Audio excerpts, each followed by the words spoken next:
Hello, everybody, and welcome back. We have more College Call of Duty League play in action. Moves still going to be joining me on the desk. We got Rutgers versus Butler coming on up, but we'll talk about that game in a moment because let's take a look at the updated bracket courtesy of our man in the back, Marco. Give him a lot of credit. The man puts in a lot of time and effort to make everything in the CCL look nice and pretty.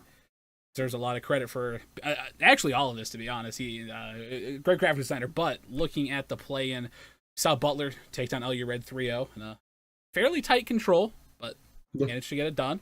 Rutgers, absolutely dominating ACU. We didn't get to see LU Navy or UTK, but we did end up seeing LU Navy end up 3-0ing, and then Cincinnati on the off stream 3-0ing Oregon in this instance. Just all around. Now we're going to be looking for our qualifying matches. We got Butler, Rutgers coming up, and then immediately following this one, we'll have LU Navy and Cincinnati. Yeah, for sure. And I think something interesting to note is that so far in this play-in, we have seen all three O's. You said coming up, we've got Butler and Rutgers playing each other. Who do you have in that series? Do you think we end the 3-0 streak? What are your predictions? What do you got? Oh, this got Game 5 potential written all over Butler and Rutgers. I think both these teams are just going to trade blow for blow in this instance. I think Butler is going to take the first map, which is a hacienda. The search and destroy, I think, goes to Rutgers. I think Rutgers also takes the control, but then I think Butler bounces back and takes 4 and 5. That's just my prediction. Yeah, for sure. I think this is going to be a very close series. I think this is the first time that we're going to see more than three maps played. It's going to be a close battle. Both of these teams came out looking absolutely amazing. Excited to see who comes out on top. This should be a very passionate, very intense match. I have to agree with you there. And if we look at the other side of that loser side of the bracket, LU Red, Abilene Christian, UTK, and Oregon, two matchups that I think are going to be fairly close.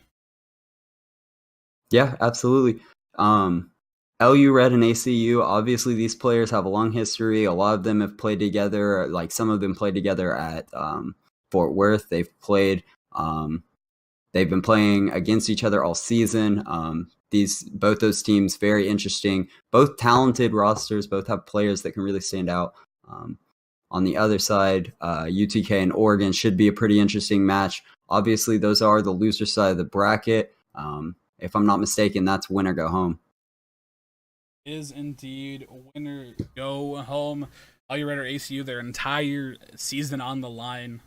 That match is going to be played off stream. I think one of the players from one of the teams will probably end up streaming that. So if you're not already in the Discord, !Discord in the chat, they'll probably throw a link in self-promotion if you want to go end up seeing that one. UTK and Oregon, however, we got to talk about a little bit.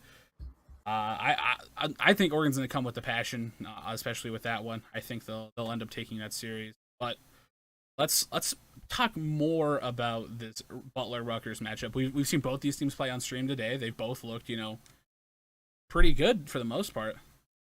Yeah, absolutely. I think on the side of Butler, we really saw their biggest thing against LU Red from what I saw and heard was just their ability to slay out. They played extremely well together and outslayed LU Red. On the other side, Rutgers, in that match against ACU, we saw beautiful teamwork, beautiful team chemistry. They played together. They played their trades really well. And as a result, came out with a heavier slaying presence. But I think their teamwork was the biggest highlight for me. So I'm curious to see how this team play from Rutgers goes up against just the raw slaying power of Butler.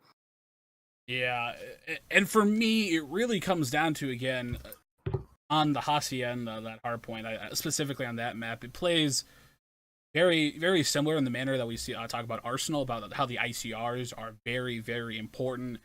We have, like we saw Lou earlier in the day just go absolutely insane against what I'd say is, another top ICR in Huntley in the league. And he played out of his mind, to be honest. But we also have Vortex, who's been very consistent with his ICR throughout the entirety of the season. So for me, it's really that one-on-one matchup between the two that's going to take home the series. Yeah, and in both of these matches, we saw heavily AR-friendly series. In this series, we see two frequency maps on the board, both of them early in the series. So as you mentioned, the Hacienda definitely going to be favoring the ARs. But as we move into this frequency search and control afterwards, I think we're definitely going to see the SOG pressure come out for the first time for both these teams. Definitely looking deeper into the series could get very interesting. Yeah, it could indeed get very interesting, but we're going to have to send it to a little bit of another break as we're having a little bit of a connection issue where some of the players in the lobby, but don't go anywhere back. It should be, I would say, 2 or 3 minutes, but don't go anywhere. Butler versus Rutgers coming up right after this.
I can feel it somewhere inside, haunting like a drug I keep on wanting. There's a love that fits so perfect, it's hard to believe. There's a reason I can feel my heart stop beating, and the air gets tough just breathing. I'm alone, but I'm still feeling like someone's with me. It's strange, I know, but I feel like you're here with me, like chasing ghosts. I know you're out there.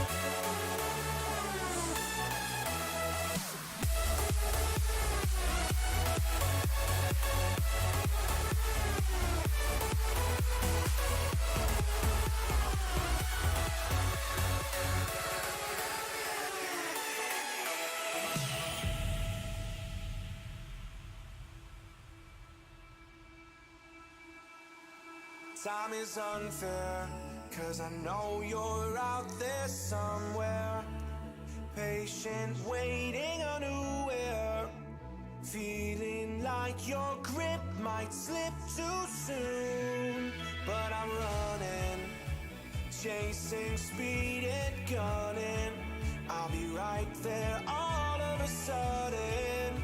I feel your heartbeat lead me straight to you. It's strange, I know, but I feel like you're here with me. It's like chasing ghosts. I know you're out there.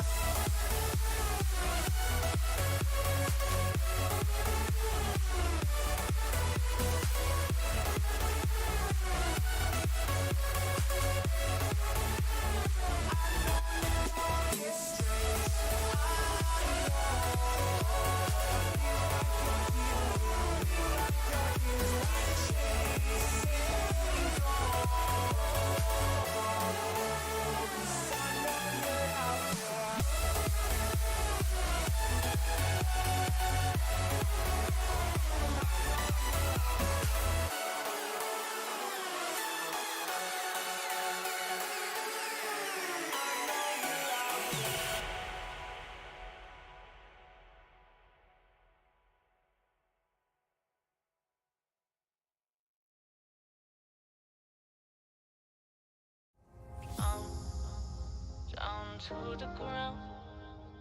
You're dragging me. It's constantly. No, I won't make a sound. I love the pain. It sets me free.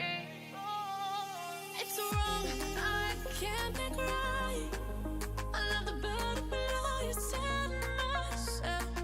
But this is the last time. It's wrong, I can't make right. Slipping off in the moonlight when I knew the truth. I had myself for you. On the ground, I know the truth. I know the truth. Oh, now I'm on the ground. I know the truth.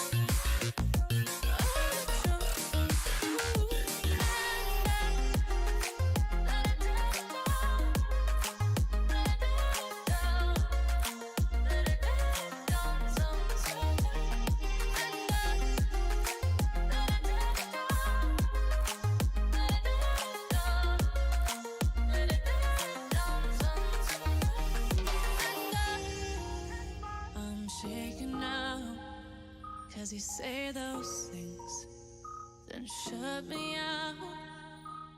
Got no clue what you have found. I'm a rose in thorns, but you cut me down. It's wrong, I can't make right. I love the bird below you said myself. But this is the last time. It's wrong, I can't make right. Slipping off in the moonlight when I knew the truth. I had myself for you. I know the truth. Oh, now I know the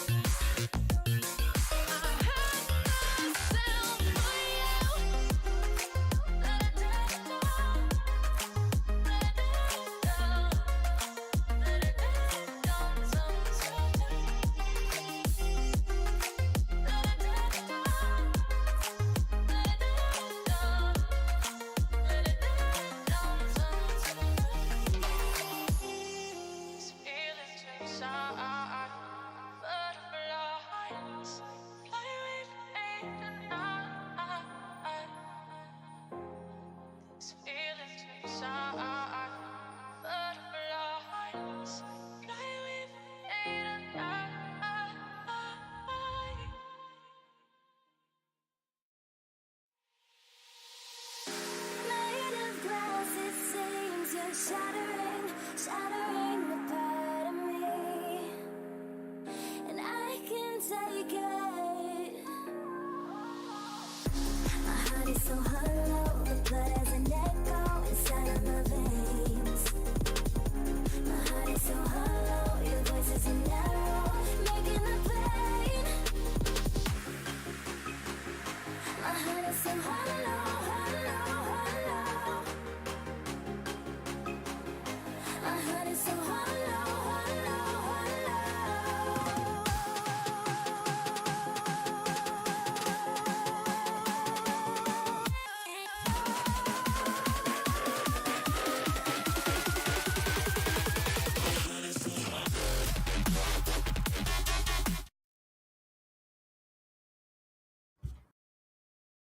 Hello, everybody, and welcome back. I believe after some lobby connectivity issues, we are actually ready to hop into this Rutgers versus Butler matchup. Hacienda, Hardpoint. We've already seen both these teams on stream today. They've both looked quite impressive, and both their victories, being a pretty simple 3-0 in both cases. I mean, we already pretty much talked about like what we expect to happen in this matchup, but I'm just really interested to see, how. Sometimes, tech difficulties, sometimes they get in your head, just like, shooting bodies. We'll see if the time in between is going to end up affecting them. But moves, what's your early prediction as we're loading into this map? Man, I don't know. This is going to be a very close back and forth series, but I don't know. I think I'm going to have to give the edge to Rutgers. They looked so dominant in that match against ACU. Just a very slight edge, but I do think Rutgers could pull this out. They've got to come out strong, though. Butler's not going to be an easy match. It's not going to be an easy match indeed. 3 seconds away from getting into the action. We got Rutgers. We got Butler. Who is going to be the first qualifier to the CCL playoffs tomorrow? We'll find out in just a few short minutes, I should say. And Vortex going to try to just pre-aim the slot ahead. He's going to find one into Indian. Almost snaps onto the second one on Dump Ching. But there, trade seems to be going in favor. Benji, the team killed. Not something you're going to like to see in that situation. And it just seems like trades keep going down. Yeah, and I like this out of Rutgers. Butler obviously getting the early hill time, but Rutgers takes the time to get set up in the halls, get hall control, and that's definitely what you need to control this hill for more than a couple seconds at a time. But as I say that, Rutgers jumps back in, or Butler jumps back in, gets re-control, and now it's going to be all about this rotation. 20 seconds left on this hill. You can get control of spawns for this next hill. We know Lambeau Hill can definitely be a money hill. Absolutely. Slash and Knives and Serrera are going to be pushing the back, as well as number 8, Johnny Ice. There's a big 1v1 going down. Vortex able to take out a tie. They should have their early control of this hill. And if I'm not mistaken, they pushed out the spawn, so now they have a correct idea where they're going to be spawning. Vortex has to just stay alive right here in the situation. There's one player going to be that Z connector area. But it looks Blue like with a big kill in the back, and we see Butler... Rutgers pushing through the back, trying to regain these spawns. These spawns are really crucial on this hill. Once you get control of spawns, you can force that team to spawn out rock, keep them pinned down from the headies that you are offered in that garage area. And that seems to be what they're doing, but Butler doing a great job of fighting back in. It's just back and forth right now. Yeah, and Slash and I was going to find one with the Icer. Slides in with it. There's 2 players to meet him, and that's a tough situation. It looks like Butler has already opted to chalk it up. They'll give him the remaining 20 seconds, and they'll take the lead by about 10 or so. But basically, almost every hill on this map, other than the center hill, can essentially become a money hill if played correctly. Absolutely, yeah, for sure. And that one we saw very back and forth. Both teams were spending a lot of time fighting for spawns, so much so that they weren't spending enough time fighting for the hill. So we see it go back and forth. We're now just going into this third hill, almost tied up. Currently, Butler in the hill, but Rutgers fighting to get control. This is going to be back and forth, and I hope this is the series. Lou, though, picking up full streaks. He got his Lightning, got his Hellstorm. Currently playing out of his mind. Ben also with a Lightning, working on his Hellstorm. And that's big, because several of these hills can be drastically influenced by the usage of streaks. Lou isn't going to get cut down, but it doesn't really matter. He picks up the 2 streaks he cares about, and Rutgers still holding on to the hill. Dumpching, doing everything in. He finds one, is not able to find the second, and 2 players from Butlers are going to be pushing the front of this hill. Vortex trying to find one. Can't do it onto Lou. Lou with 3 kills there. Something to note, though, while all that was going down, Benji did fall. Only got his Lightning, so big shutdown out of Butler, but still huge amount of streaks out of Rutgers to work with. And as you mentioned, there's only one hill on this map that's actually indoors, safe from streaks. All the rest of them streaks can play a major role, so definitely look to that for the future. Going to play a major factor. Lou calls in the Lightning, gets 2 with it, and now they're set up working to fight for this hill. And Lou, he's in a wrap streak, so he's just going to opt to call him all. He's hovering this Hellstorm. I love that play. He knows where Hensley is, and hopefully he's able to find more. He's 15 points away from that Lightning strike. Perfect timing out of Lou and perfect execution.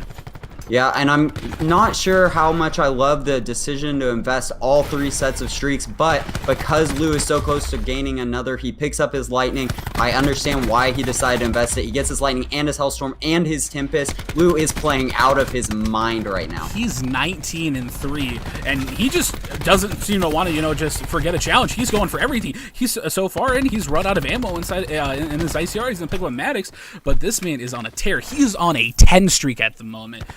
Yeah, and that's, we talk about how it's a team game and one person can only do so much, but when you're playing like this, you can do a lot. He is unstoppable. He has not lost actual gunfight since the start of this game. 21-3 actual KD. And that's not assist. He pulls out his Tempest, gets 1, and survives. Oh, it's for the big chow. He chains 2. They're chained up top. Can his teammates get the cleanups? Regardless, it slows him down and gives Rutgers an even bigger lead. They are playing out of their minds right now. 22-4 for Lou. 14-6 for Benji. Playing absolutely incredible. Those 2 players both with streaks yet again. Yeah, that's incredible. Both Benji and Lou, the two players that are on fire right now for Rutgers. Lou, more streaks in his favor. Benji also has more streaks in his favor. I believe he actually pops the tag 5 in order to earn himself those streaks. The man himself is on a 5 streak, and he's looking for more. He knows there's one going to be close. Gets the kill onto Hensley, and Rutgers right now just absolutely obliterating Butler in the rotation and on the scoreboard. Yeah, and I touched a little bit about this before the match started, how Rutgers relies heavily on their slaying power while Butler does a lot more as a team working together. And right now, the slaying power from Rutgers is coming through. They are playing out of their minds, and Butler's teamwork just doesn't quite seem to know how to handle it. Let's see if they can break back in, though. But with all of these streaks available to Rutgers, it is not going to be easy, and they seem to just continue to rack up streaks. Every time they use one, they seem to be so close to earning yet another.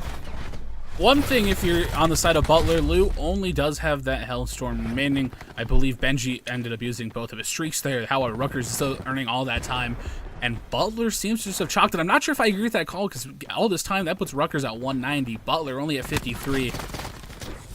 This could be a blowout of a hard point. This has been absolutely beautiful to watch from Rutgers. It really has been something else to see a player like Lou, just 25-7, I believe, or is it 26-7? I can't exactly make it out, but either way, Lou just on an absolute tear for the team, and Butler needs to get back in it, and this has got to be the hill where they do it, but they got to deal with the Hellstorm of Lou.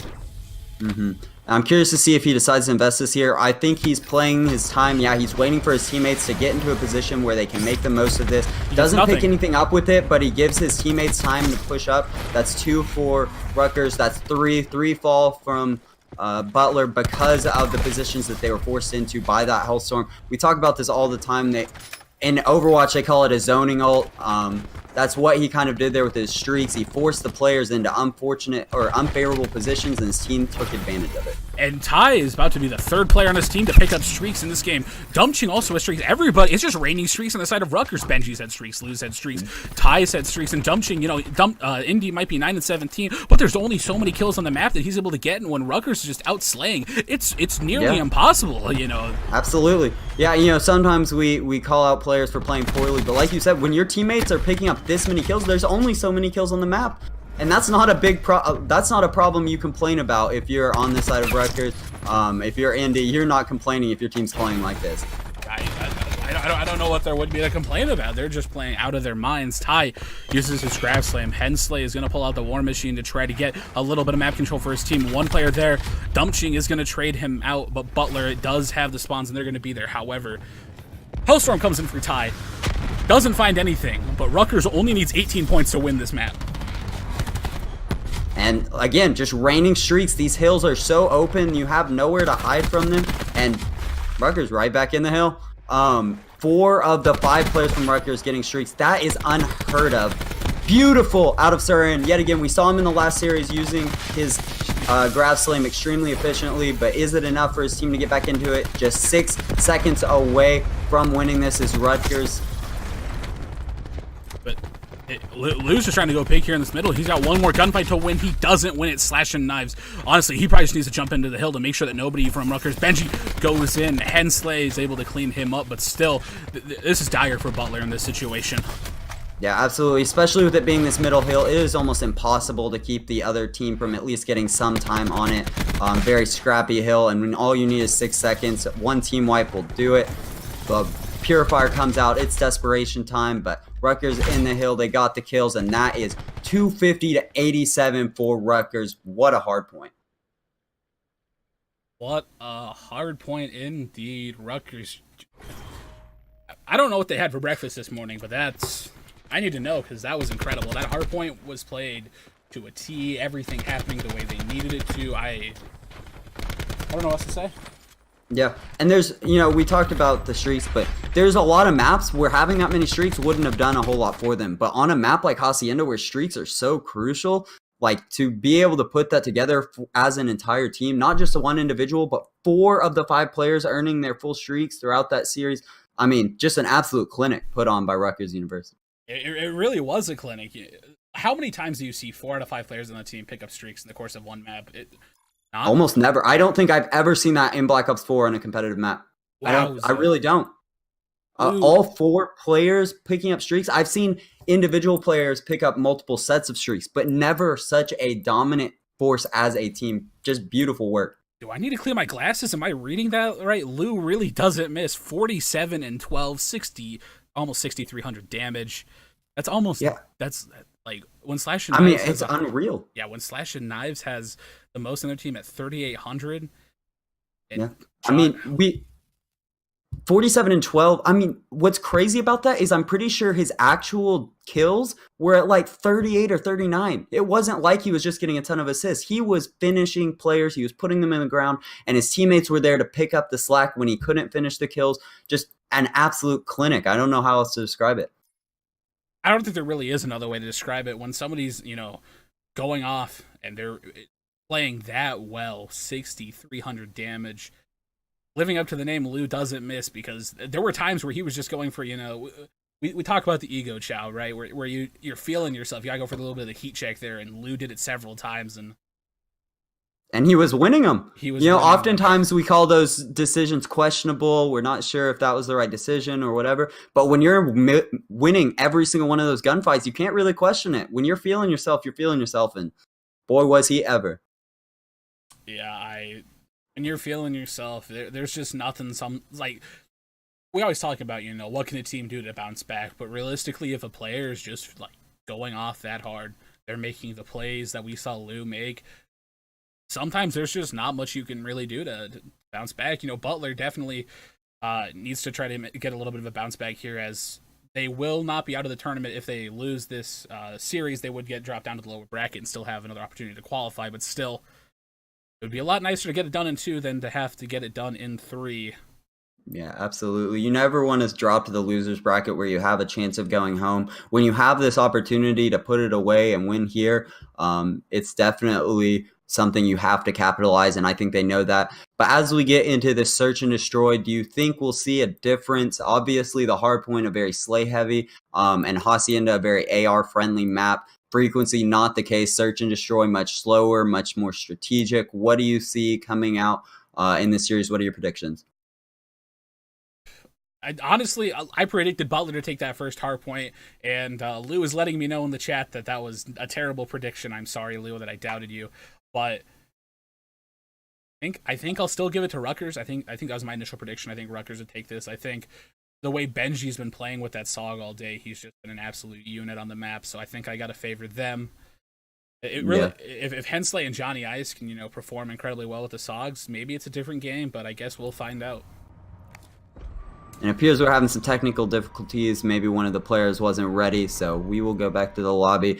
Sorry for the inconvenience. You know how it is with Call of Duty. Sometimes technical difficulties get the best of us. But yeah, I think you're absolutely right. Benji has been on the maps where SOGs have a good advantage, where SOGs are prevalent. He has absolutely showed why. He's been playing extremely well, putting the pressure on the other teams. That's extremely important for a SOG player, is to put that pressure. Especially as a duo, the 2 SOGs working together, forcing the other team to play at their speed, and he's been doing that the entire series. So I definitely am looking to him to come out in the search and destroy and put the pressure on. But I'm also curious to see what the AR players that have been playing so well do on this map. Like we said, this is a very close quarters, frenzy, hectic map.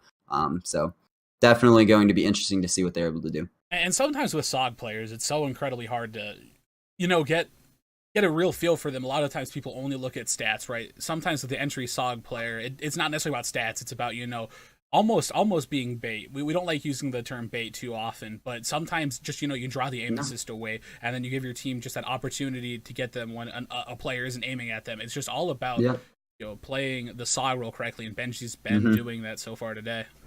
Yeah, absolutely. The stat line, you said that perfectly. I couldn't have said it better myself. The stat line doesn't always tell the story. We talk about pro players that are like that sometimes, like an enable. The players that are sliding in and giving their teammates the opportunity to be better. You enable your teammates to play at a higher level, and that's definitely an important skill as a SOG. As we get into this, though, are you coming out strong, putting up 4 kills on the board, but as I say that, they trade it right back. It's a 2v1, Lou and Indy versus Slasher. Who comes out on top of you? And really what ended up happening in that situation, Indy as I say, he finds his third kill of their run. Indy picks up a big two-piece out of their window. The Maddox player, I can't remember exactly who it was, missed a couple of shots and allowed Indy. Yeah, I think we're going to end up seeing it right here. Get a couple of kills. Let's see, he wins one, and then who is that? Sir Aaron misses a couple of Maddox shots. Indy gets a two-piece, and that's how that round spirals out of control. And man, something to mention, we keep talking about how important the SOGs are, but LU is currently running 2 ICRs on frequency. That is not something we see very often, but again, we've seen how powerful their ICR players have been lately. Can you blame them? No, sometimes you got to go with what you're most comfortable with, what you're feeling, and if 2 ICRs on frequency is what you're feeling, then by all means, you got to go for it. Yeah, and we see them push this B site where the ICRs have an ability to cover their teammates, watch over them from the top. We see them try to get the plant down, somehow staying alive on that outside. Ty picks up a kill, Vortex trades it out, but just like that, it's a 3v3 and bomb is down. Lou picks up one top mid. This gunfight between Sir Aaron and Lou is huge. Sir Aaron picks that up, but he's yet again in a 1v2. Indian Ty up this time, but bomb is down and he's got to work quick. They have the information. They know where he's at. What's he going to be able to do with this? Honestly, it really depends. If he's able to find one, he does. He's on side Ty. Okay, there's 20 seconds left. He's got to find the kill. Almost snaps into Indy, but not enough. Indy coming up the hero again. And Rutgers takes their second round of the search and destroy. Yep. And yet again, just playing to their comfort level. Like you said, when you're doing everything that they're doing with their ARs, playing to your comforts, playing to your strong suit is sometimes better than playing to the meta, and they're showing why. Their AR players are doing a great job of giving their SOGs and Maddoxes room to work. They're watching over the team. Butler has to be aware of those ICRs. They have to worry about those long lines of sight, which gives Rutgers the ability to push up and put pressure on them. And one thing I haven't seen on this map as much as we used to earlier in the game is the sniper rifles. I know Vortex can be a pretty prevalent sniper rifle. Lou, I've seen him pull it out on occasion. I don't know how much of that we're going to end up seeing in this search and destroy, but it's something to keep in mind as Butler has clearing out this ringside, but Lou's ICR too strong. Yet again, like I mentioned, just locking down those long lines of sight with the ICR. He peeks for a second too long and gives his team the information and the time they need to wrap back. You see 2 players from Rutgers coming into this U area. Can they stay alive and pick up any kills? Does not appear so, but Indy manages to pick up one with the ICR, and I believe that was the bomb planner. Yeah, the bomb still remains to go down. However, a 3v2 situation. Sir Aaron finds one. Dumpching not able to find his trade fast enough. And Johnny Ice might get some bad timing if Dumpching tries to jump out while he's planting the bomb. He does. Dumpching just absolutely hits him with the haymaker, and now it's a 1v1, 25 seconds. Vortex still has planted the bomb, but I think he's got the good recognition. Vortex wins the gunfight with the ICR. That was scary if he were Butler right there. Yeah. He made a huge play winning that gunfight on Platt with the melee to make it a 1v1, but Vortex clutching up for his team, winning the essential gunfight, and sometimes that's all it comes down to is a one-on-one gunfight and who can win it. Really isn't Dumpching. It's this play right here. This player, I'm not sure if they just hadn't healed up or something, but I think he got the lucky hip fire shot before he meleeed. Just beautiful reaction time and quick decision making to get that kill. Indy NJ 6-1. The closest in the lobby to any sort of specialist, and as we were seeing more and more with the way the recent patch where you only get specialists by score, the search and destroy meta seems to just go back to the old strategy instead of the more or less 5 hitting, simply because there aren't a lot of those abilities to balance that out. Yeah, for sure. And also you see players focusing a lot more on trying to get those kills, knowing that score is the only way they're going to earn the specialist. Just staying alive, it's not doing you any good when it comes to specialist progression. So we definitely see people playing for that a little bit more than usual. Yeah, and Butler, off the back of a good round, finds themselves down in a 1v4 situation. Johnny Ice spots one's going to have to wisely back up and just get the heal off. But still, in a 1v3, he does have time, but it's going to be incredibly tough, especially since number 10, Ty, has the information where he's at. I think Johnny Ice is just going to jump off the map and don't feed any more streaks. Yeah, and I think that's what you have to do. As soon as they found you and knew where you were at, you can't just hand them more kills. You know that they're up 3-1 in the round count. They've just had a great round knocking out your entire team. You've got to just give them the round. You're not going to win a 1v3 with bomb down when they know where you're at. Yeah, not at all. Johnny Ice does what he could, but it's not enough, and Rutgers are going to take their third round of the search. Yeah, are there any standout players to you right now? Players that are really carrying their team, or players that maybe are struggling that need to pick it up? Who is your key player to keep an eye on here? I think it's Indy NJ. He's getting closer and closer to that war machine. 6-2 at the current moment. If we take a look, 725. So it needs about 1,000 more points to get his war machine. But still, Butler's gonna find one. Johnny Ice and Hensley are gonna find for a couple. They put themselves in a 4v2 advantage. Indy just over the middle of the map, just trying to get a little bit of information. Sees one, and Vortex gonna get shot through the wall. It's a 1v3 for Indy. ICR in hand, probably not the weapon you're really looking for, but absolutely beam Sir Aaron. This is doable now. Yeah, and that's a big kill because Sir Aaron also on the other side of things doing really good work for his team. He may only have 6 EKIA, but he's also got 1,100 damage and most damage in the lobby, but just not enough that Indy could do there in a 1v3. Typical 3v1, there's not a whole lot you can do in winning those situations when bomb is down. Yeah, that was so close. Just guns a couple of people on the side of Butler, but still not enough. I think the situation just drastically changed when he gets that player one shot but isn't able to finish the kill. If he ends up finishing it, totally different ball game, but absolutely has to look in two directions, and you just can't do that. Yeah, you said that perfectly. Absolutely. But yeah, he's still going off though. Even in that round where they lost, he's 8-3 now, I believe. Playing absolutely amazing for his team. You can't ask for a whole lot more 5 rounds into a search and destroy round. Now, Butler seems to think that they had a read that it was only going A, but as they're quickly finding out, that was definitely not the case. They spot a couple players over mid, but now to their realization, it's a B hit. And an interesting play in the back. 4 players on the side of Butler. Looks like they're going for the full flank, but Rutgers might be wise to this. They're going to try to push through spawn. Yep, and they trade it back out. Now it's a 4v4. This is a much more comfortable situation, and bottom corner, Lou gets the pickup and a huge second kill on Vortex with the shot punch. Lou playing out of his mind, still continuing to use that momentum that he got from that last map. And a 3rd kill for Lou in this map. As we've been talking about Indy, Lou hears us, picks it up, and just a perfect round. Lou really doesn't miss. It doesn't matter if it's a shot, if it's the punch.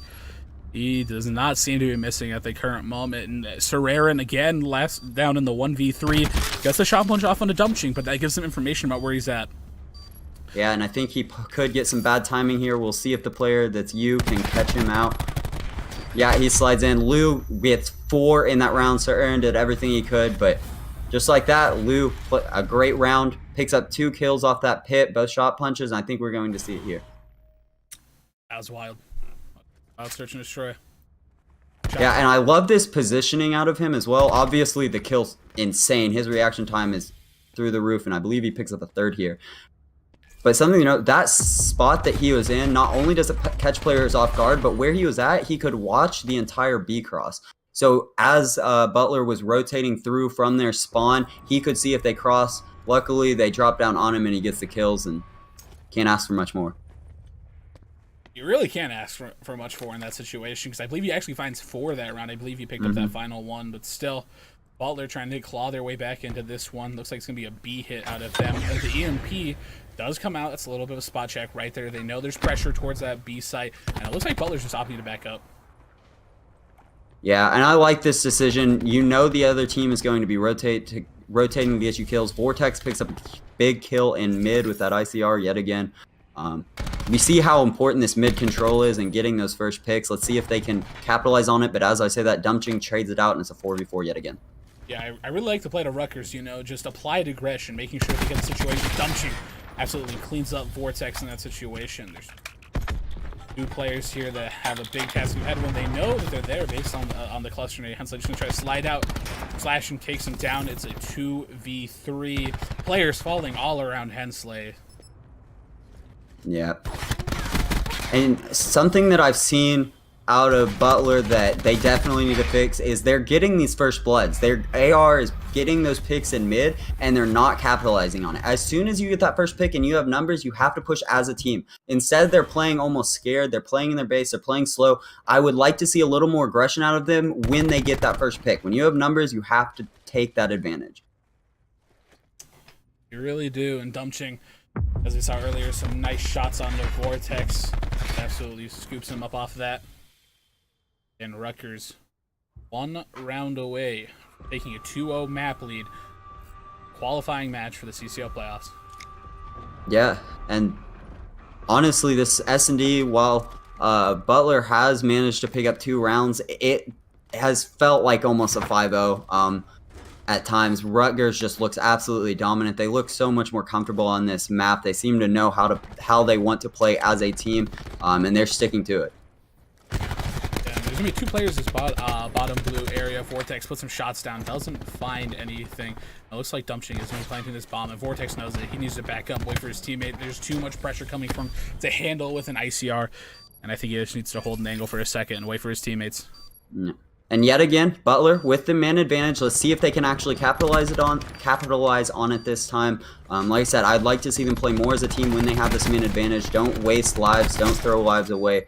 And they are doing that much better this round. You see that they push together, they get the picks, only lose 1 player in that. Yeah, that's a great retake right there. Everybody just effectively baiting and switching what you need to do, especially when you have the man advantage. Butler gonna defuse this bomb with plenty of time. As we're looking for a specialist, doesn't look like anybody's too close. I believe the closest is about 600 points off. So Butler not out of it yet, but Rutgers just needs 1 round to get themselves up 2-0 in this series and ever closer to making it to playoffs. Yeah, and you know, so far in this play-in, we've seen a trend of 3-0s. If they win this map and go up 2-0, could we see a potential yet another 3-0?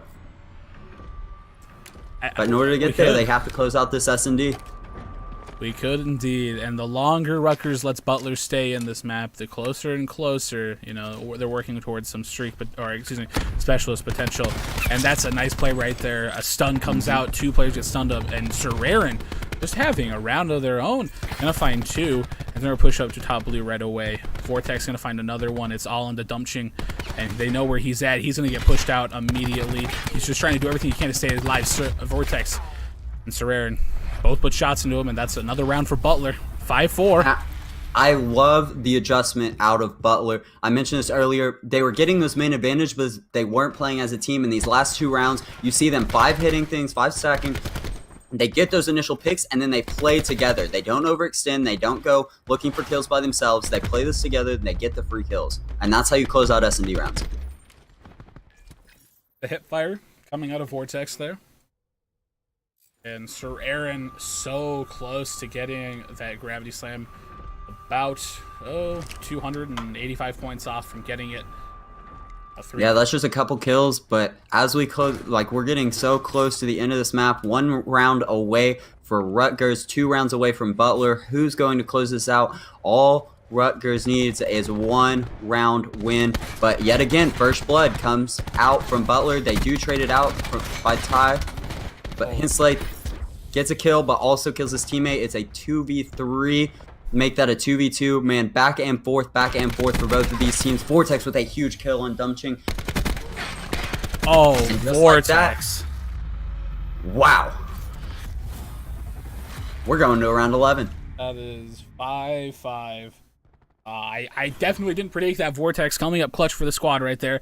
Recognize the player in the back, shuts down Dumpching, and then absolutely turns on who I believe was Benji. YY's out of the reload animation. Vortex doing it all with the ICR in that situation. Yeah. And I love to see the composure from Butler.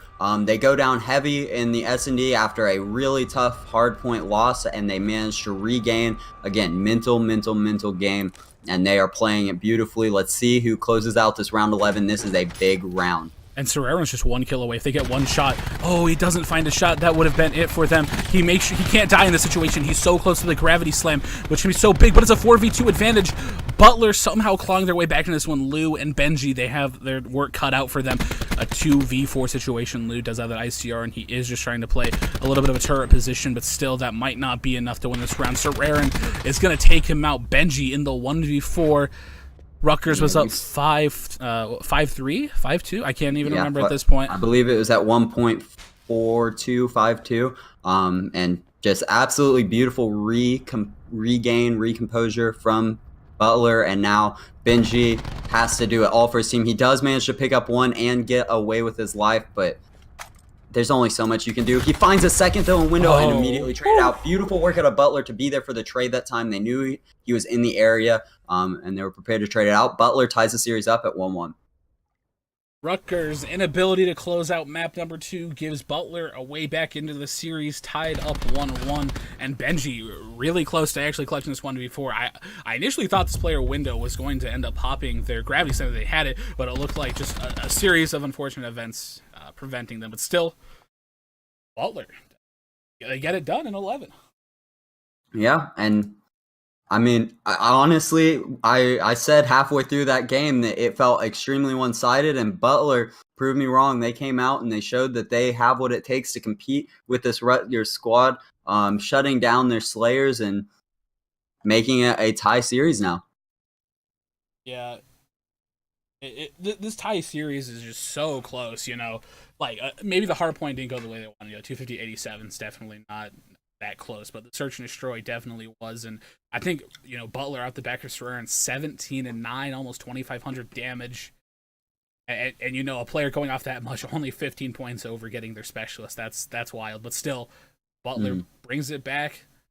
That's good mental composure right there. We've said it a couple of times throughout the day. Mental game. It's all about the ability to bounce back. As you said, you have to have the short-term memory. And Butler seems to, all right, we didn't do well map 1. We had a couple of issues. We're gonna take this map number 2. We're gonna regain, and we're gonna get a victory. And they end up doing so, and moving into the next map, which is going to be a frequency control. I mean, who do you really favor in that momentum? Do you favor the getting the team that 100-point club them, or do you favor the 5-2 comeback? I guess it really comes down to the teams, but yeah, I don't know. I think if you're Butler going into that S&D, you had to be thinking like it's very rare to see a team slay like Rutgers did that first map. On a map like that, when that happens, it's an outlier. It's a rarity, and you can't expect that to be the norm. That being said, I do think Rutgers always have the potential to slay like that, so I still give them the slight edge in this control personally. Who do you have in this? Oh, you're putting me on the spot, and I gotta think about this. But I think on frequency, I think I'm gonna favor Butler, right? The Sogs of Rutgers just didn't really impress me that much in that map number 2, albeit Search and Destroy, so there wasn't that much frag potential. But still, I think I'm going to favor Butler. I think Kensley and Sorare really stepped up that map, and they played pretty well. So yeah, for sure, and especially on this A side, the chaos pit of control on frequency definitely favors your Sogs and your Maddoxes. It can be very hectic, and like you said, Butler was playing really well at that high speed when they're under a lot of pressure. Their Sogs and Maddoxes of Surin and Hensley definitely stepping up. So it's definitely not going to be a free round out of anybody. Could be a possible round 5. We'll have to see. I'm excited to definitely get into this one. I absolutely agree with you. And as we're going to be loading into that map, a little bit of an update. LU Red and ACU are currently going on. So if you want to go check that out, I believe there's a link in the Discord if you want to go also watch that stream. But we got Butler, Rutgers into this frequency control. And frequency, you said, it's a little bit of a scrappier map, right? We're seeing, less and less ICRs and more Maddox and SOG players. Sometimes we see a little bit of variation from the norm, but generally it's heavily dominated by those 2 weapon choices. Yeah, and we saw the ICRs come out on Frequency Search and Destroy. Do you think we see them as much here in Control, where the pressure and this tempo definitely favor the other guns? I don't think we're gonna see it right now, but either way, Rutgers, Butler, let's get into the action on this Control. And it looks like this is going to be a pretty standard start from both teams. Rutgers going to be pushing that preferred site. It's all about who's going to have the better slaying situation. Sorare going to find a nice opening pick on the jump shing, slashing knives. Johnny Ice I'll find one. And that's a great opening break for Butler. Yeah, absolutely. It seemed like Rutgers was a little slow off the break, got there late to the hill, and that gave Butler all the time they needed to set up and get those kills. Vortex going to find a nice 2-piece before getting shut down by Ty. Still Butler up 3 in the life advantage right now. And they're just trying to do everything they can to slay it around this ring area. Yeah, and Lou doing everything he can to get into that hill, but as he does, 3 of his teammates fall, and when you don't have that additional pressure, it's very difficult. Indy picking up the 2-piece. It is back and forth right now, but the live count currently favoring Butler by 4. And Vortex going to throw a little bit of stun, even though that player did have Taric Mask. It annoys him just enough for Vortex to be able to get that kill. And they're going to be at 4 lives. They're just trying to do everything they can in their power to front ring, and that's a nice 4 dead. Sararin picks up a triple. Yeah, and with 4 down, I would love to see Butler pushing up here and putting that pressure. Definitely beautiful plays out of Butler. But LU now having to fight back out. They do decide to push to that B site. Lou picking up a couple clutch kills in mid. Let's see if they can manage to get some time on one of these hills and bring back that life count. And I really like the play out of Rutgers right here. Vortex, that's insane. A nice 2-piece in ring. But I really like their attempt right there, right? They send 2 players towards A and then let 3 players capture B, which I'd argue is probably the harder of the 2 capture points. Getting progress on that was so important. They were hoping to be able to split the defense and maybe somebody would be able to make something happen, but Vortex said no, shuts it down with a 2-piece, and it's Butler's round to lose. Yep, and Lou's still playing extremely well, but his teammates need to pick it up. Dumpching and Ty, just 3 combined kills. We need to see them step up. We mentioned how important that extra pressure from your Sogs and Maxes are, and those guys definitely need to bring the heat. And Lou just playing in this close corner. Sararin didn't see them. They're going to be capturing zone. That's a second for Lou. I think it's going to be captured, however, in the 9v2 situation, and Vortex shuts it down. Albeit Benji isn't at the cap, it doesn't really matter as it's a 1v9 situation. I think Benji was going to jump off the map, but it doesn't really matter. Vortex, absolutely insane that first round of control. Yeah, and like I mentioned, Lou at 1,700 damage by himself. His next closest teammate is Indy at only 800. You need to see the rest of the squad stepping up. On the other side, we have Vortex at 1,700 damage, Sir Aaron at 1,200. He has that help, that extra support, and a great round out of Butler. Yeah, Vortex just frying with, the SOG, the Maddox. It really didn't matter in this instance. And Ty gets caught sprinting. The Maddox too strong of Vortex. Rutgers going to be on the defense this time. Let's see what they're going to be able to take. But one player to note, Vortex, 11-3. Definitely playing well. But on the side of Rutgers, we talked about, the SOGs have to be playing well. Ty, Benji, 3-7, 2-6. Not what you want to see. Yeah, and something else to note, both of the top players on each of these teams are the Tempest players of Lou and Vortex. Lou almost has his Tempest already. Vortex getting closer and closer with every kill. It's definitely going to be a race to your specialists at this point as we get further and further into this round. It's crazy to see the specialist progression, though, compared to everybody else on the team. I mean, if you look at the side of Rutgers, sorry, I mean, Lou is the only person even close to a specialist. Yeah, and I really like the play out of Butler. They recognize, all right, we lost the opening engagement. There's like 4 or 5 of them there. A couple players going to be coming off spawn. Let's just hit B, and let's get some great progress like they're doing at the current moment. Yep, but Rutgers, 4 kills down. They have a 1 life lead, and they managed to shut down that second tick on B. Great retake by them. I would love to see them pick up a round here and come out strong. Hensley and Johnny Ice and see what they can do near this 8-point. Dumpshe's going to over-challenge, and Johnny Ice is going to take him out. A couple of kills go in favor of Butler, but Hensley going to get shut down. And with that kill, Vortex now just a hair away from his Tempest, but Lou on the other side did earn his Tempest, so curious to see how they decide to invest these. We know how crazy the chains can be in such a tight area, so those could be crucial down the road. And it looks like 3 players from Butler are going to try to brute force their way into this 8-point. Hensley going to find with the cluster, but Indy going huge, and Slasher Knives going to get shot in the back as there's going to be pressure from mid. That indeed does happen. Dumpching just want to contest and hopefully wait for his team. It doesn't even matter as he's going to clean up Vortex with only 17 seconds left.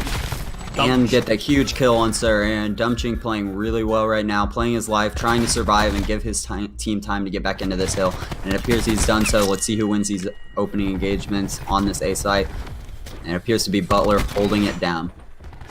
Yeah, and I believe I heard a Tempest pop that. Yes, Vortex did end up popping his Tempest. Just going to be trying to holding these long angles with it. What not only is the Tempest good at potentially getting kills, but it's also really good at area denial. A down player can chain to the rest of the players and make it so difficult to get past. Yeah, and as we were talking about that, they do get the A capture, but the lives are tied at 6-6, now 6-5. Hensley with a 3-piece to give his team the life advantage, and now they are on B. They already have 1 tick, working on the second 2. They know if they stack this hill, they can win this quickly. Let's see if Rutgers has what it takes. It's a 3v5 now. They are picking up kills. 3v4. Can they get in this hill before it's captured? Now a 3v3. Huge plays out of the Rutgers players, but the nade or the war machine comes through again. Special is so important. He pops it, gets all 3, and that's a round win. That's 2-0. Butler so far in this control. Again, specialist usage is so crucial, and we saw how well that Butler used it there. I think what we've been seeing a lot from just today and past weeks of CCL action is just how incredibly important getting your specialist before the rest of your opponents is. Hensley gets it so quick, they don't have time to pull a flak jacket, and he wins a clutch situation with it. Finds 2 there, and just tries to zone with it, and finally throws the last grenade out there, lands right at the enemy player's feet, wins him the round. Yeah, and I love the no hesitation play. He saw that his team was in trouble. They had the advantage. A lot of his teammates went down. He says, I'm calling it in. And because of that, he comes out with streaks. He has a Lightning and Hellstorm to work with. He's 14-9. That puts Rutgers in a great position to win this. They also have the Grav Slam available. Johnny getting close to his crash. But on the other side... Oh no, the gravity slam doesn't go off. It should have been so good, but it doesn't end up working out, and Rutgers is going to get control of this A point. That's the inconsistency from Grav Slams that we've seen. I could have sworn he hit the ground there, but that's just the way this game goes. Unfortunate situation, and Rutgers is capitalizing on it. They have this hill stacked. They're about to get a capture in the first couple seconds of this game. And that is heartbreaking. However, for Butler, you're not out of it yet. Hensley still has 2 streaks, and that B point is just wide out in the open. This should be a kill, but Lou just absolutely turns on them, and that's going to be some free progress. He'll at least get the first tick, if not more. If his teammates are there, he's going to pop the Tempest. This is so dangerous if you're Butler at the current moment. Yeah, and look at the specials progression on the side of Rutgers. They have almost everything so close to coming. I mean, that's huge. That's going to be a great way to counter the streaks. I'm surprised that we haven't seen the streaks invested here, but I think that they know they're up 2-0. They don't want to waste it on a round that they've already lost. They give them the round win. But, man, that was dominant out of Rutgers. And it really is just the one play of the Grav Slam that didn't go off. That could have been a 5-piece. If it would have gone off, that was a 5-piece right there, I think. But it doesn't. And Rutgers just runs away with it after that. And Lou, it's the shot right here. Wow. Yeah, watching that Grav Slam back on stream, he held, I don't know, for those who maybe don't know, the longer you hold the Grav Slam, the longer you stay in the air, you can choose to use it quickly, but it does more damage, has a wider range if you hold it. He opted to hold it and got punished for it, dies before he hits the ground. And like you said, that changed the course of the game. Because they don't go down there, they win the fight today and get the free capture. They do indeed, and Butler going to be pushing towards this A site. I really like this play. They're just trying to bait one player, see if they can get some information right there. It doesn't end up working out for them. And Ty, that's not what you like to see with the Grav Slam. It's going to kill 2, and Vortex only has to clean him up, and he's going to get some progress on nade, but Vortex has to watch every angle. His teammates should be coming off spawn a little bit quicker, and they're only sending 1 player there. This is going to be a free capture for A for Butler. And something to note, we called out that Hensley had streaks, but on the other side, Dumpching and Lou pick up streaks. Lou just the Lightning. Dumpching has the Lightning and the Hellstorm to work with, but again, this is one of those maps where really the A site is almost immune to streaks. So as they move over to this B site, I'm curious to see how they invest streaks in order to give them an advantage. They are tied up in lives basically as we go into this B hill. And one thing to note is Indy NJ actually ended up using the War Machine and shoots it all into a trophy system. So incredibly important right there, the trophy system, saving, the push. The TAC 5 also invested Dumpching, using it to his ability, just barely staying alive at 10 HP. Flak Jacket is out for Dumpching. However, Hensley isn't really that close to getting another War Machine, but still Butler going to be up only 1 in the kill feed going into B. Yeah, but they pick up some major kills there. But Rutgers recognizes that, calls in one of their streaks, attempts to give themselves a chance to get back in here. They pick up 2. One of them traded out, and just like that, the kills balance out. Let's see if they can get into this B hill and keep them from capping.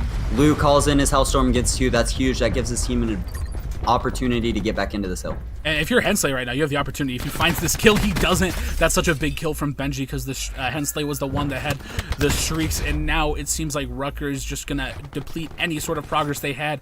Kills going in their favor. Dumpching pushed up into their lower orange. This is so tough. And I love this. They get the kills. They recognize the opportunity to push up and put pressure. We talk about this all the time when referring to control. Pressure is so important, and they use it there. Now they have a 3-life advantage with only a minute left on the clock. They definitely have an opportunity to win this, but Johnny and Hensley still have streaks in their back pocket. Dumpching as well. Curious to see how they invest these. Do they decide to give them yet another round, or do they invest these streaks in order to get back into the hill? Oh, and the stun comes out of Benji. That's a big kill onto Johnny Eyes, as he did have that lightning strike, which could be so deadly on this B point. But right now, I think Butler is just trying to play out for kills, get closer. Slash and Knives has his Purifier available to him, but I think Serrano wants to get closer to that grab slam, and Hensley getting closer to another War Machine.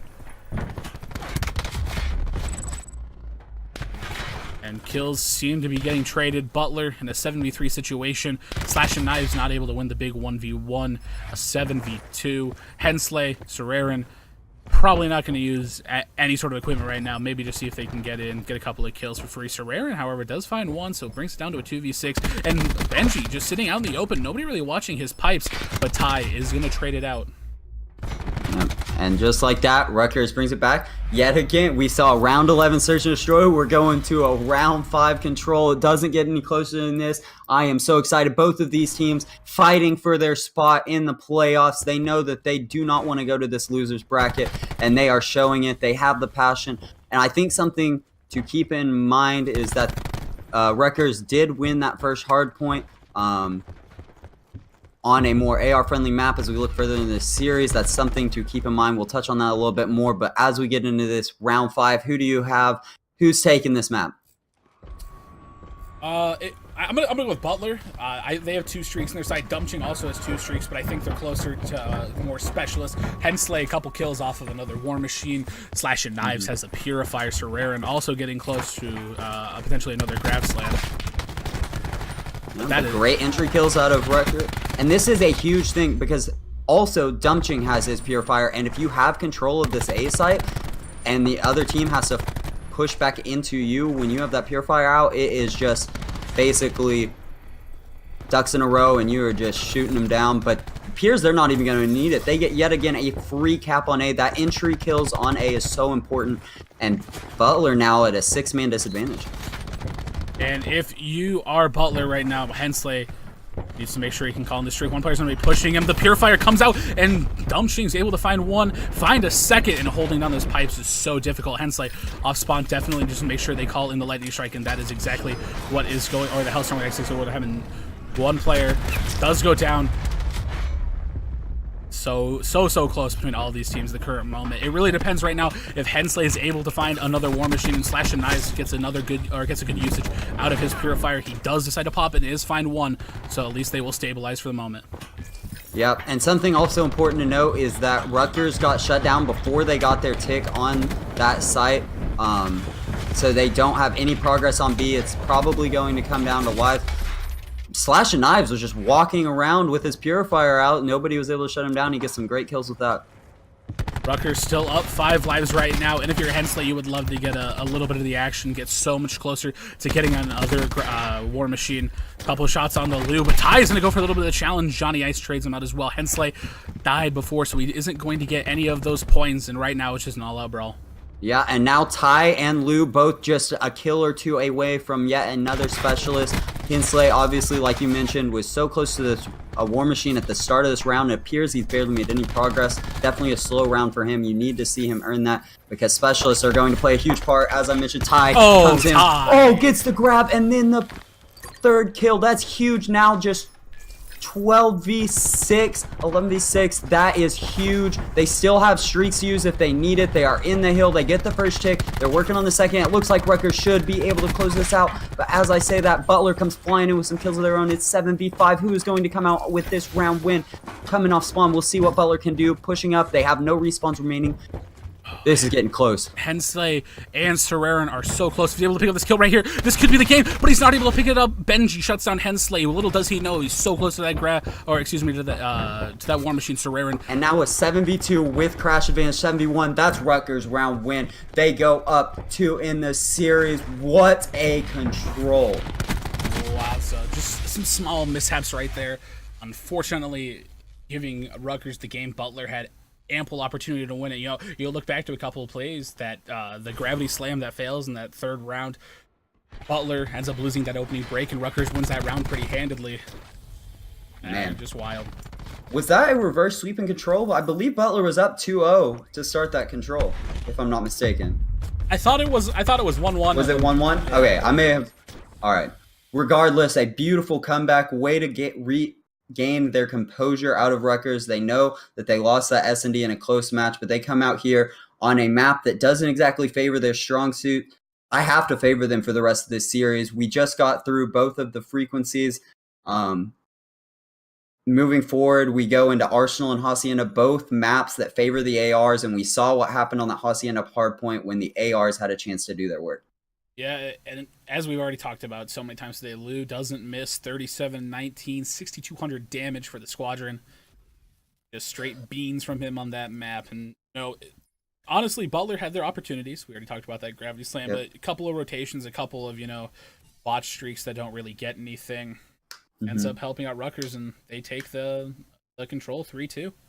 Yeah, and I think the biggest factor there was 2 of the offensive rounds for Rutgers. They basically had a free capture on A. They got the opening kills, and Butler was never able to fight back in. So within a minute into the round, Rutgers had a point captured, and by that point, they are up in lives. They're just able to play their time. They know they have plenty of time to work with to get that B site, and they played it perfectly. Great control and stability out of that team to win the control map on frequency. Next, we're going into an Arsenal Hardpoint, another map that we know favors the ARs so heavily. Who do you have winning this last map, or this next map? The last map, I do think it actually will be the last map. I think Rutgers will probably end up taking this. If what we're seeing so far out of is anything what we're going to see on this map, I think I got to favor Rutgers in this situation. But just a little bit of a score update for you. LU Red versus Abilene Christian has concluded. LU Red did end up taking that series 3-0. ACU, thank you all for playing this season. It's been incredible to watch you all play. I hope you all come back next year. It's been an absolute blast to have you. Unfortunately, the end of the road is today. But still plays top 16. Nothing to hang your head about. But there's still opportunities coming up throughout the summer and for next year for a little bit of a comeback story. Yeah, and that's crazy. ACU out of the running. LU manages to keep their playoff hopes and dreams alive. They are playing for their lives right now. Obviously, that loser bracket is win or go home. Those are some big matches, so big win out of LU. But I believe we're about to hop back into this Arsenal. Crazy things going on around the league in this play. And like he said, if you're not in the Discord, go ahead and hop in there, !Discord in the chat. You can join the Discord, check that self-promo. I'm sure some of these other matches are being streamed, but also stay right here. We're about to get this Arsenal Hardpoint underway. Yeah, and if what I'm reading from the Discord is correct, we could end up seeing LU Navy versus LU Red in a qualifying match. If LU Navy lose their next series to Cincinnati following this matchup, it's going to be LU Red versus qualifying spot. That'll be intense. That'll be intense. That's fight for their pride at their school. Obviously, the start of the year, LU Red was the primary team. LU Navy, some considered the B team, so that could be a very interesting match. But we are getting into the action here on the Arsenal Hardpoint. Let's see how this opening break goes. Let's see who can win this. Obviously, if Rutgers win this map, they win this series and move on to playoffs. If Butler wins this, we're going to a Game 5 S&D. Who can come out on top? It's all going to come down to passion. People are playing for their lives here. This is your playoff spot on the line. Who's going to come out with it? And it looks like Rutgers so far is going to come out on top, but it just seems to be a trade fest so far. Butler does look like they have stabilized. They get a wave of kills behind Johnny Ice's two-piece. One thing they need to be careful of is where they're forcing the spawn out. Looks like Rutgers is spawning on the side that they want them to, which is good, but one player, Indy NJ, already thinking about it, rotating in the back, but he's going to get spotted out. It's a big gunfight against Hensley, and Hensley is able to win it. They should have spawns for new, and Dumpching is just doing everything he can to apply pressure.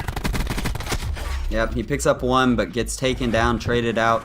Beautiful trades across the board, back and forth from both teams. Let's see who can break into this hill. As I say that, there comes a wave of red in the kill feed. That is all Rutgers to break into this hill, even though Butler had the spawns to begin with. Yeah, and so far the couple kills are going in their favor. Nobody's going to really be in the hill, but Vortex picks up a nice two-piece, able to get inside the hill. Yep. And just like that, a wave of kills on the other side, and they break right back into it. Rutgers only gets about 20 seconds of hill time total so far. Great teamwork out of Butler to break back into this hill. They know how important this map is.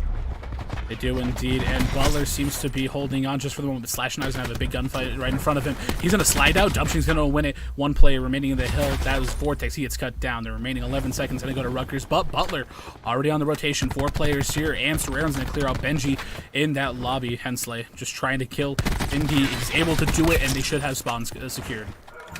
Yep, and so it's going to be an interesting break out of Rutgers. They've got to get the kills, they've got to get the entries in order to give their team a position, and as I say that, they do get 2. That gives their team time to push up and apply this pressure. They are forcing split spawns, so I'm curious to see how they manage to close this out, but Slash and Knives comes up clutch with a big kill, and Butler still has control of this hill, and they are slowly running away with this game. Now 70-80 to 35. That's a big lead advantage throughout the first rotation so far. Yeah, and this map looks a whole heck of a lot different than what we saw in that first Hacienda. One thing I want to note, Lou 6 and 5, he slowed down drastically from the control in order for his team. You know, in that first map, that was such a dominant scoreline, he was playing out of his mind, but he isn't doing so right now. And Slash and Knives, oh my goodness, wins a big 1v1 for the remainder of that scrap time. Hensley picks up Dumpching and New. Butler just chaining hills together correctly. They're getting the spawns they want. It's so tough for Rutgers right now. Yeah, just absolutely picture perfect rotation from old to new. They managed to hold the scrap time and win the setup for new. You can't ask for much more. They are running away with this hardpoint, like you said, an exact opposite of what we saw. Somehow, though, still no streaks on the side of Butler, but that's just because, like I mentioned before, their teamwork is so solid. They may not be going on crazy slaying sprees, but they are playing their trades well, and we see it again and again. They win the trades, they win the hill time, and they are just racking up time, now up over 140 points as we continue on this gun hill. And Slash and Knives has big 2Ps in front of him. He's not able to find any of them. The team shot comes in, and Rutgers is going to get the remaining 15 or so seconds for them, which is good. They're down by almost 100 points at the current moment, so any little bit helps, but it really comes down to who's going to be able to get the rotation. Butler already working on just trying to lock down this trophy room, and Lou finds a pair of kills. Doesn't find Serraron, however. He's going to be there for the initial setup. And that's the advantage that you give yourself when you are up so much in a hard point. You can afford to give up the scrap time. You can afford to rotate early and get set up for new hills and give that scrap time to the opposing team. And they are doing so perfectly. Like I said, they give up 10 seconds, but they get 20 or 30 easy, free points on this hill currently. And Rutgers just cannot seem to find the kills they need to break in. Yeah, one thing to note, Benji going 5 and 15 with a SOG right now. Definitely by far his worst map of the series at the moment. That's not something you like to see, especially when SOG pressure can be so important on a map like Arsenal. Yeah, for sure. You need to see your SOG players may not be in a great position to do the most, but you need to see them at least minimize their damages. And it just seems like every time we get to a new hill, Butler's already set up. They hold for long enough that they're only giving up 10 or 20 seconds at a time to Rutgers. But finally, Rutgers get a setup. Can Butler break back in? And it appears they could. Serraron does have this gravity slam available to him, but it doesn't look like they're out to use it, as Butler did have control of the hill, but Benji and Lou are going to find a pair of kills themselves, and Serraron just going to try to lock down this right side of the map and see what he's able to do. The TAC 5 is going to be invested. Serraron has that gravity slam, and I'm not sure if They're gonna go around. Gets Tempested out of midair by Lou. Huge Tempest. He's down on his feet, but he's not able to clean up the kill. They shut down the Tempest, and he doesn't waste his grab slam, so he still has that available. Somehow, Butler comes out on top and gets the remaining hill time. What a series of unfortunate circumstances for Rutgers as Lou pulls in his Tempest but doesn't find anything, and Vortex actually chains one that lobby. That's big. He's 180 out streaks, and he's just trying to get away. The player is going to fall out of fence. We saw Crash invested there from the side of Butler as well as the Tempest, but I believe he manages to pick up at least one streak. I know, oh, he does not, but Hensley on the other side has his battery available and manages to pick up his lightning strike. Let's see if he can continue this tear. He is 19-11 currently. Sir Aaron opts to use that grab slam, and Butler has just absolutely filled up the kill feed currently. Score line looking pretty similar to the way that first map ended up. Rutgers finds a pair of kills to hopefully get themselves back into this one. Johnny actually trying to lock it down with a SOG. One player isn't a contestant in the hill. 3 kills going in favor of Rutgers. That's a nice team push to try to get a little more time. And then we see the streaks come out, and those 3 players that got the kills are all dead, and Butler's back in the hill. Oh wait, I'm mistaken. Rutgers is in the hill, but Butler was able to get those kills, and that sets them up perfectly for a rotation. Huge kills out of Benji, though. Hensley, one player's gonna be behind him, gonna be able to get the kill, but he needs to heal and make sure that he's able to stay alive. The TAC 5 from Dumpching, able to get it done. Sir Aaron just gonna try to lock this place down. The 2 missed melees from both these players is gonna potentially give it to Butler. Ratai able to come on top for just a moment. Benji is currently pushing into this hill with only 9 bullets left in his gun, no ammo to reload. He runs out of ammo. He is able to stay alive and pick up another gun, but that is not the situation you want to be in. But after you call out Benji struggles, he picks up a lightning strike. He is still working on his Hellstorm alive in this hill. He knows it's a big kill, but they shut him down. He only earns the lightning strike there. Oh, and that's tough. They're going to be able to take out these trophies. The War Machine is coming out. The lightning strike's gonna get called in, and that's gonna take out the War Machine. That's a huge kill out of the lightning strike to Benji right there. Absolutely. You may only pick up 2 kills, but 2 kills is still great. Ty picks up 2 with the grab slam. They shut down the War Machine.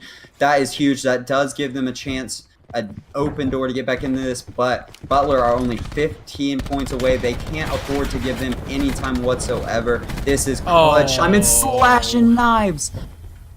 Purifier is too strong. It will lock down this window area of the map. They're going to jump up. He's just going to spray the fire coming out, and we're seeing the fire of Butler right now as they are poised to take this map. The sponsor coming in. He's going to give up window. I actually really like this play. The Purifier just be able to lock down this entrance. It's so tough. He's able to find another, and he can just spray as far as he wants. 250 to 136 is going to be the score. Moves. We got a game 5. We have a game 5 on our hands, and I don't think either of us saw that dominant of a hardpoint performance coming out of Butler after what we saw in Hacienda.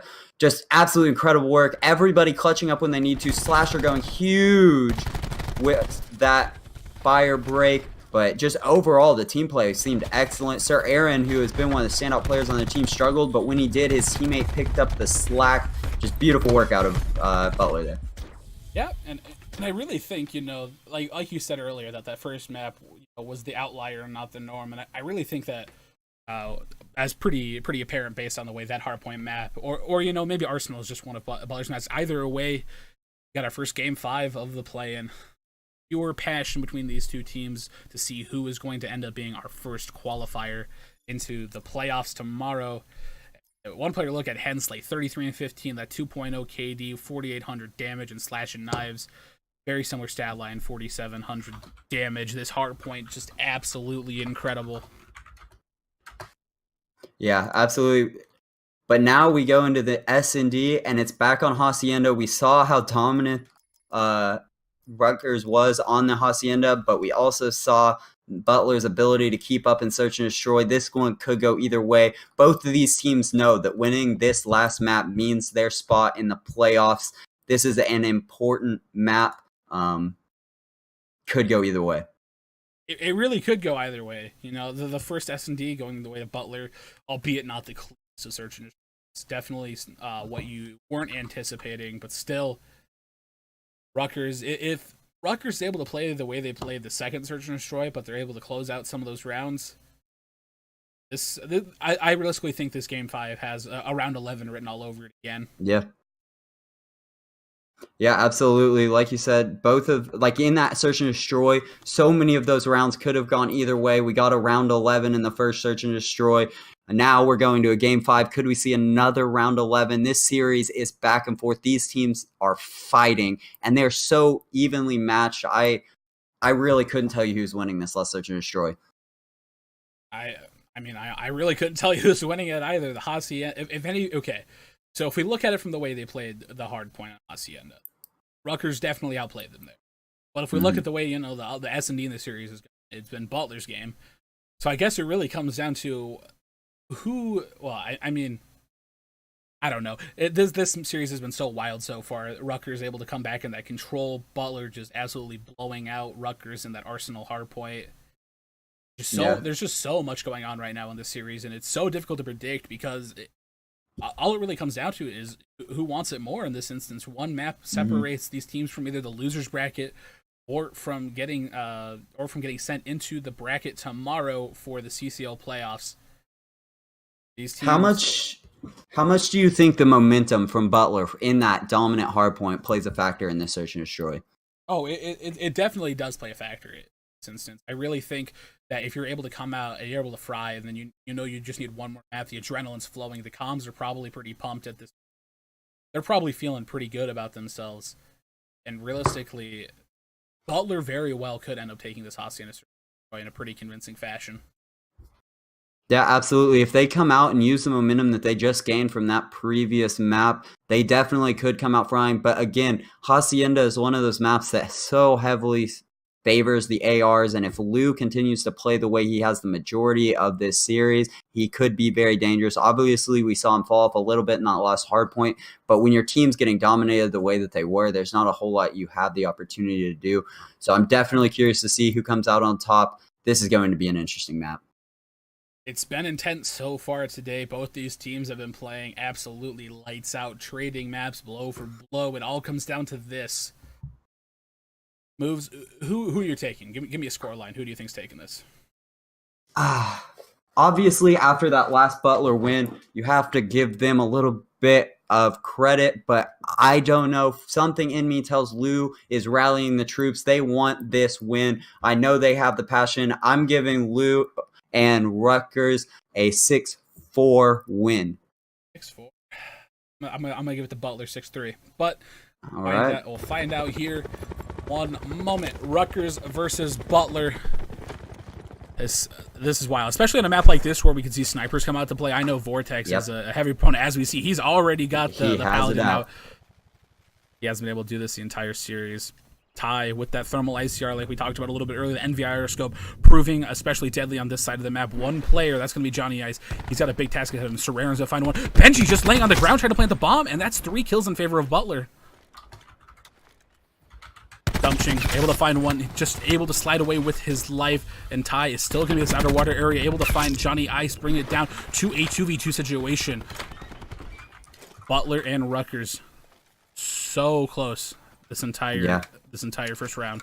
Yet again, perfect trades across the board, and the first round is just a testament to the series in general. Back and forth, both teams fighting for their lives. I don't know how to call this. I'm curious to see how they play this. Obviously, Ty and Dump up on one side, Vortex and Sir Aaron up on the other.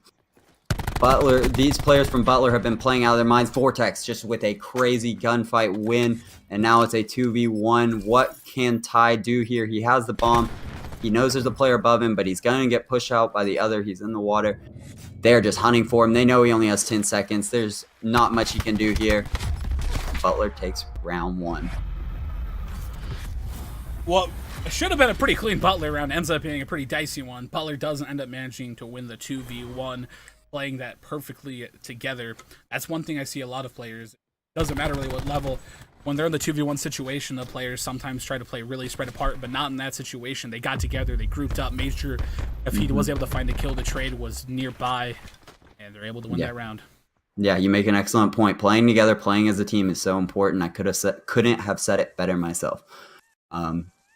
Now on the opposite side, Butler going to be on the offense, Rutgers on the defense. Let's see if they can make this go the other way. Dumpching curiously enough, still running that 0. We've kind of touched on it at the beginning, but that is just such an odd pick to me.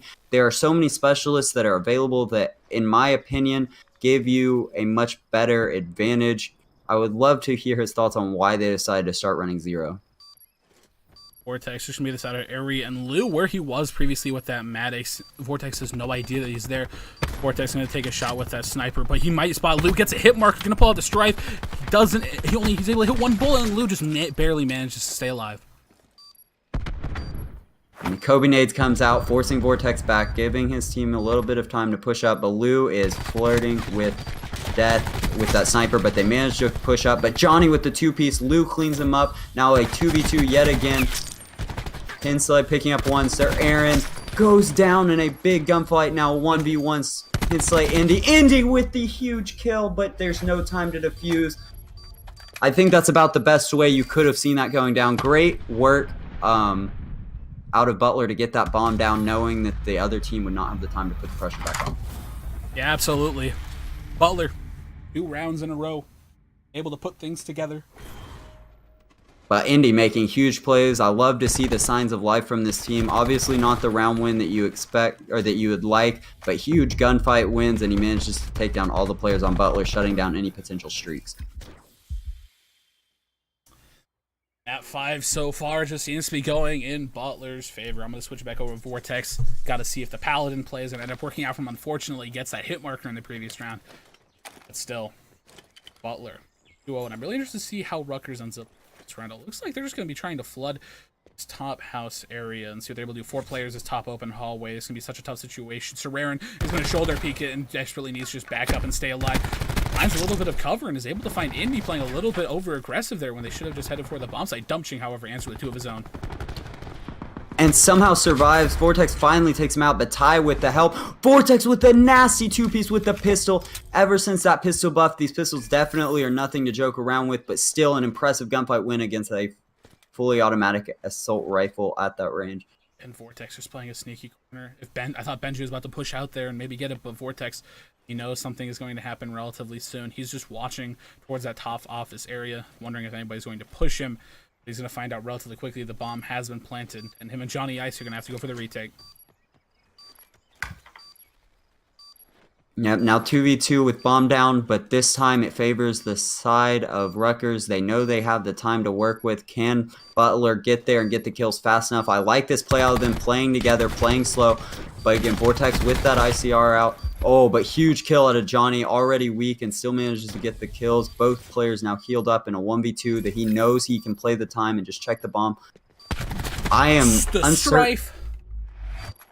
I'm uncertain as to why he decided to slide out so far. I would have liked to see a shoulder peek just to check bomb there, but yet another round goes the way of Butler.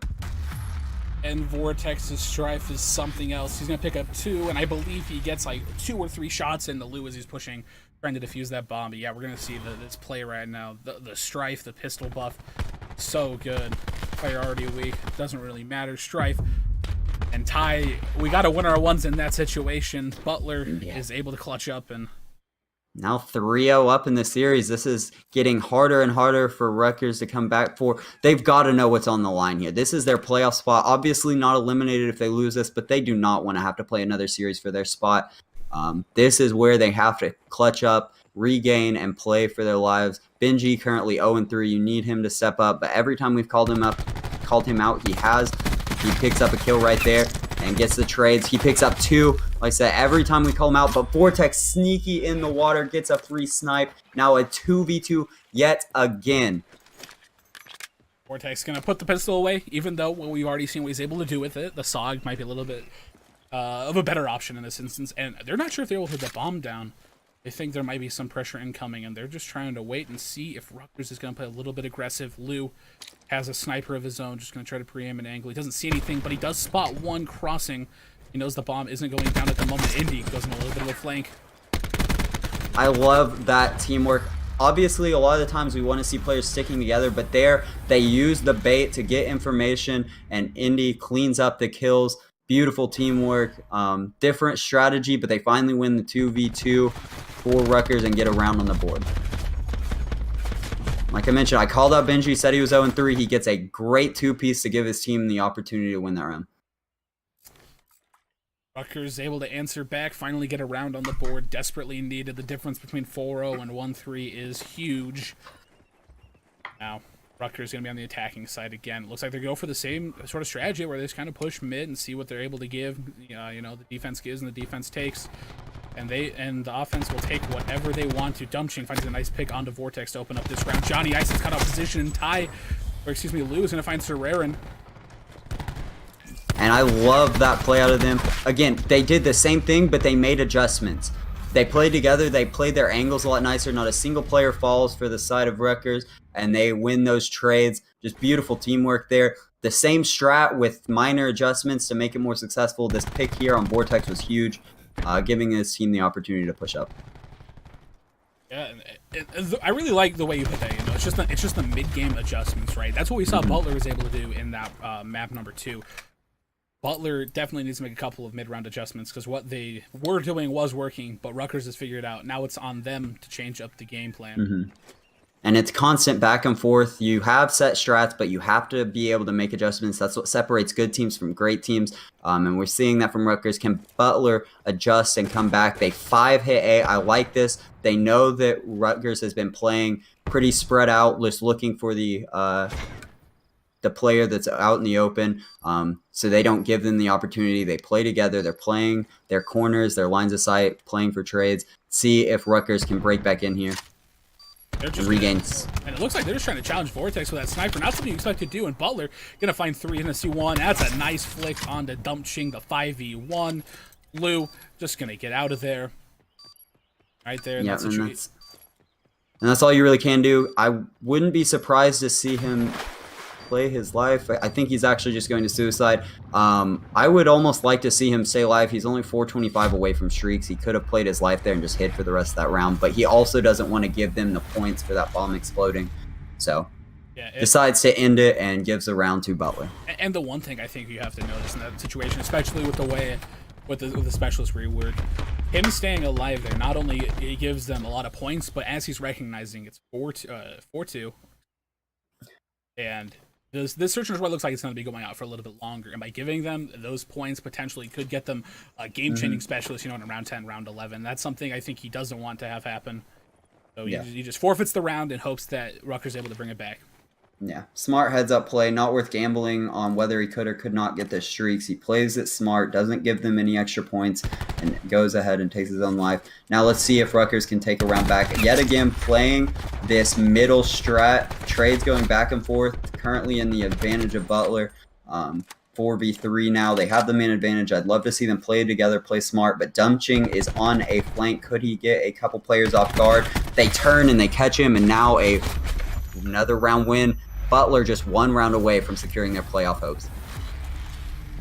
Wow, that round so fast.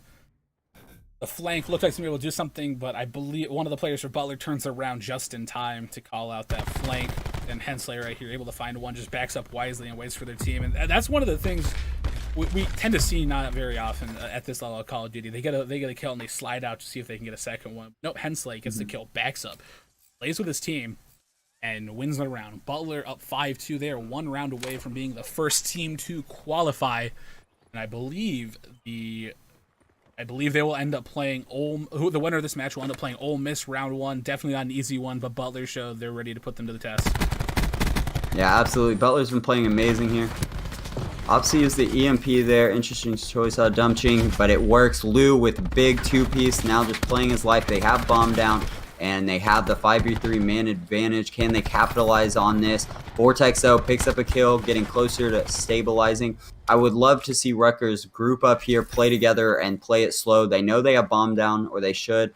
And they should just play around this, force the other team to play to them. I don't like number 1, Benji, playing by himself here. I would like to see him group back up when you have the numbers advantage.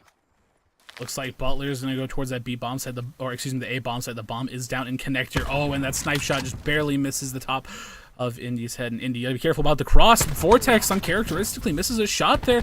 And now it's on to them, but 2 kills go in their favor. Not like this Rutgers, the 3v2. You had the advantage with Ty. Even it back out, and Vortex on the flank. It's all in a 1v2. It's all on to Benji. Benji getting a shot in the back by Vortex. And Vortex with the SOG does it yet again. That is an S&D victory for Butler, and Butler is going to the playoffs. We'll see you later, Rutgers. Have fun in the losers bracket. What an S&D out of Butler. Vortex's Strife too strong in that situation. He's able to find, just shots into everybody. And hey man, I mentioned it before. When you have numbers advantage, you have to play together. They split a little bit. One of them over challenges, and just like that, it goes from a 4v3 or a 4v3 to a 2v1 in the opposite direction. You've got to play those situations. That's a must-win round, and because they lost it, they lose the series, and just like that, it's over. Just like that, it is over indeed. Let's take a look at the statistics. Vortex leading the way for his team, 10-3. That is impressive stat right there. But Serrera not too far behind, 10-6. Similar damage, about 1,600 for him and Vortex. While on the other side, it just uncharacteristic games across the board. These players, Lou only +2, Dumching +1, I +3. In a game where assists count as kills, just a couple of shots. Really seems like, for the most part, Butler just outslayed and outmaneuvered themselves around the map. Totally different than we saw the way that Hacienda went. To think Butler, after losing first map 250-87, comes back and then wins in a game 5. Yeah, what a turn of events. Butler showing that they have the passion for this. They knew what was on the line, and they came out and proved that they have what it takes, and now they're in the playoffs. They secured their spot with that victory, and that's huge. Yep. And I as I'm looking at the Discord a little bit, Vortex saying Strife is now a primary. It absolutely did look like it was for the entirety of that match. And this is the scorecard. This is how it's going to go down in the books. Hacienda, Hardpoint. Not that close. Rutgers 250-87, but Butler bounces back in the frequency. Search and Destroy takes that in round 11. The control, almost a pretty close control, I would say, when Shu moves. Yeah, for sure. I mean, it's just crazy how up and down this series was. Like you said, from that first hard point, then into the control, and then oh my goodness, it's just an absolute crazy series to come into this last map and win it 6-2 so dominantly. It's just mind blowing to me. Yeah, and then looking past that control, the Arsenal 250-136 Butler. Yeah, was just able to outslay and outmaneuver around the map, and they get it done in that game 5 Hacienda Search. That quite an impressive series out of both teams. They both definitely played their hearts out, but unfortunately one team has to advance forward into the bracket, and that is going to be Butler. They are the first qualifier in the CCL play, and for the bracket play that starts tomorrow for playoffs, Butler will end up playing Ole Miss in a round 1 matchup. That's sure to be a pretty spicy one after seeing how they played today. Mm-hmm. And who does Rutgers go to play in the losers bracket now after this? Let me take a quick look at stock. They will end up playing. They will end up playing Oregon in a qualifying position. So Rutgers versus Oregon will be the last match of the night. But coming up next, we are going to have LU Navy versus Cincinnati on stream. All of these players are doing so much work today, so many series being played, so much on the line for all of them. Even if the prize isn't as much as most people would like, it's about playing for pride, for your school, for yourself, and proving yourself, and to everyone else that you were here to compete and that you were here to make a name for yourself. Yeah, absolutely. And Butler sure as heck did that for themselves in that series.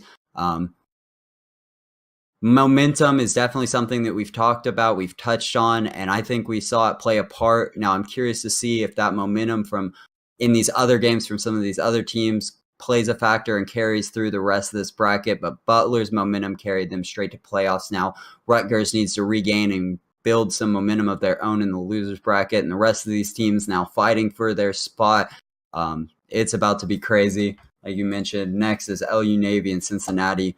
Both of those teams fighting for their chance in the playoffs. The losers will go to losers bracket. So it is not over. We still have a ton of action yet to come today in this play-in. Yeah, and the next series we're going to end up seeing is that LU Navy Cincinnati matchup. Going to be quite a series. The winner of that will also be the second qualifier of the day, but we're going to send it to a little bit of a break. We're going to get a little bit of water, and we're going to get everything tidied up for the next matchup. That's going to be LU Navy versus Cincinnati in just a few moments.